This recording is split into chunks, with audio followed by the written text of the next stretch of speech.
핵심은 B2B 세탁에 있어요. 병원, 호텔, 요양시설 이런 데는 세탁 수요가 매일 반복되는 곳이고 단가가 높지 않아 보여도 물량이 굉장히 안정적으로 들어오거든요. 근데 이게 사모펀드 입장에서 굉장히 매력적인 시장입니다. 요즘 M&A 뉴스를 보다 보면 이상하게 이런 생각이 들 때가 있습니다. 왜 이 회사는 이 가격을 받았지? 단순히 누가 샀다, 얼마에 팔았다 이 정도로는 설명이 안 되는 딜들이 분명히 있어요. 오늘 이야기할 크린토피아가 딱 그런 사례인데요. 많은 분들이 동네에서 셔츠 맡기고 정장 맡겨본 그런 기억이 있는 회사죠. 그런데 이 회사가 2021년도에 사모펀드에 인수된 이후에 약 3에서 4년 만에 6,500억 수준으로 매각이 진행이 됐습니다. 그래서 오늘은 세탁 프랜차이즈가 왜 이 가격을 받을 수 있었는지 이걸 브랜드의 이야기가 아니라 사업 구조와 숫자 관점에서 하나씩 풀어보려고 합니다. 이 과정을 기업 인수, 운영, 매각 구조를 회계사 관점에서 공식 해설해 오신 분과 함께 해보겠습니다. 안녕하세요. 안녕하세요. 네, 저는 기업을 분석할 때 왜 이 회사가 이 가격을 받았는지를 재무제표와 사업구조 흐름 중심으로 설명을 드리겠습니다. 네, 본격적으로 들어가기 전에 이 질문부터 한번 던져볼게요. 크린토피아는 원래부터 6,500억짜리의 회사였던 걸까요? 아닙니다.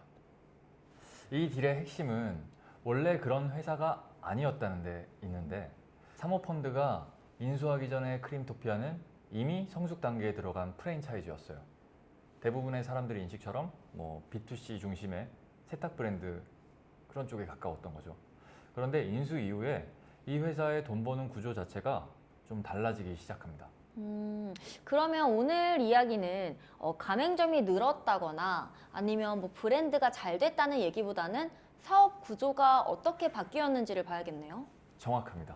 그래서 숫자부터 보기보다는 인수 이후 크린토피아의 구조 변화 세 가지를 먼저 짚어보는 게 좋을 것 같아요. 첫 번째는 B2B, 두 번째는 설비와 운영 구조, 그리고 세 번째는 현금 흐름의 안정성입니다.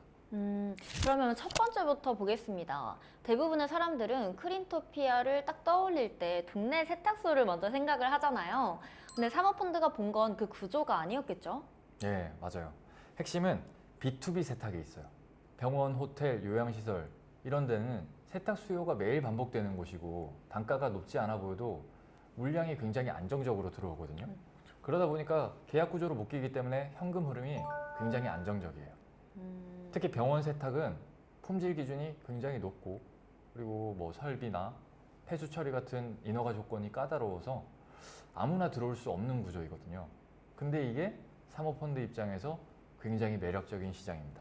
그렇겠네요. 그러니까 세탁업이 아니라 사실상으로는 생활 인프라 사업에 가까워진 거네요. 정확해요. 이 시점부터 크린토피아는 단순 프랜차이즈가 아니라 생활 인프라 서비스 기업에 속하는 거죠.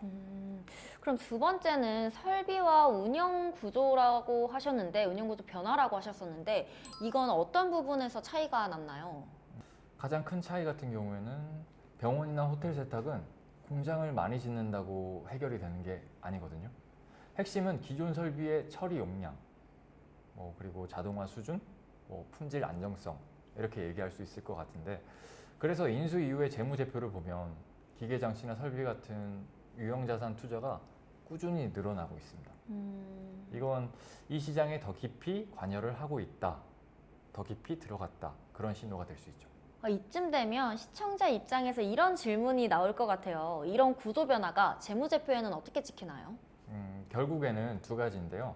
첫 번째는 매출 규모의 증가, 두 번째는 현금 흐름의 안정성 이렇게 얘기를 할 수 있을 것 같아요. 크린토피아 같은 경우에는 인수 이후에도 매출이 빠르게 늘었고요.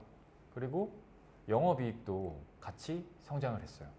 중요한 건 이익률을 극적으로 바꿨다기보다는 안정적인 매출 볼륨을 키웠다는 지점입니다. 그럼 이제 가장 중요한 질문으로 한번 넘어가 보겠습니다.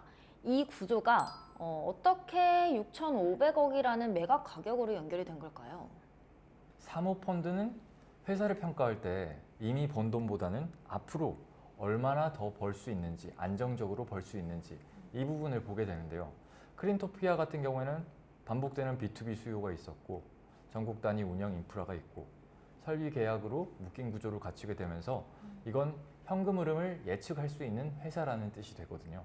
그래서 매수자 입장에서는 비싸 보이지만 설명은 또 되는 가격이라고 설명할 수 있죠. 그러니까 정리해보면 크린토피아는 갑자기 잘 된 회사가 아니라 사모펀드가 사업 구조를 바꾸면서 가격이 설명되는 회사로 만든 케이스라고 볼 수 있겠네요. 네. 이 딜의 핵심은 운이 좋았다가 아니라 구조가 바뀌었고 그 구조가 숫자로 증명됐다는 지점입니다.